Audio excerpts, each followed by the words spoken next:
BMW घ्यायला किती वेळ लागेल? तर मग काही जण म्हणाले 2 वर्ष लागतील, काही जण म्हणाले 3 वर्ष लागतील, काही जण म्हणाले 5 वर्ष लागतील.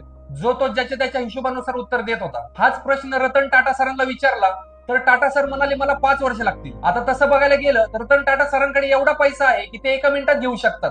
तरी पण त्यांनी 5 वर्षाचं उत्तर का दिलं? हे जेव्हा त्यांना विचारलं गेलं तेव्हा त्यांनी परत उत्तर दिलं की बीएमडब्ल्यू ही मोठी कंपनी आहे, ती विकत घ्यायला थोडा विचार करावा लागेल आणि त्याला थोडं चांगलं प्रॉपर मॅनेजमेंट करावं लागेल. मित्रांनो, हा विचारांचा छोटासा फरक तुम्हाला खूप यशस्वी बनवू शकतो. माणसाचं विजनच माणसाला मोठं किंवा छोटं बनण्यास भाग पाडतं. मित्रांनो, काही ठिकाणी आम्ही ऑपरेटिंग ऑफिसेस स्टार्ट केले, काही ठिकाणी फ्रँचायझी स्टार्ट केल्या. तर अनेकांचा प्रश्न होता की ऑफिसेस वगैरे एवढे मोठमोठे घेऊन एवढा स्टाफ पहिल्याच दिवशी हायर करायची गरज नव्हती. मित्रांनो, एक गोष्ट क्लिअर करतो, आता काही कामं मिळाली म्हणून आम्ही तिथे ऑफिसेस ओपन नाहीत केली. त्या ठिकाणी अजून कामं मिळावी आणि तिथली कामं प्रॉपर व्हावी आणि त्या ठिकाणी आपले इंजिनियर, सब कॉन्ट्रॅक्टर्स या सगळ्यांना 100% एकमेकांना कॉपरेट करता यावं म्हणून आपण हा सगळा सेट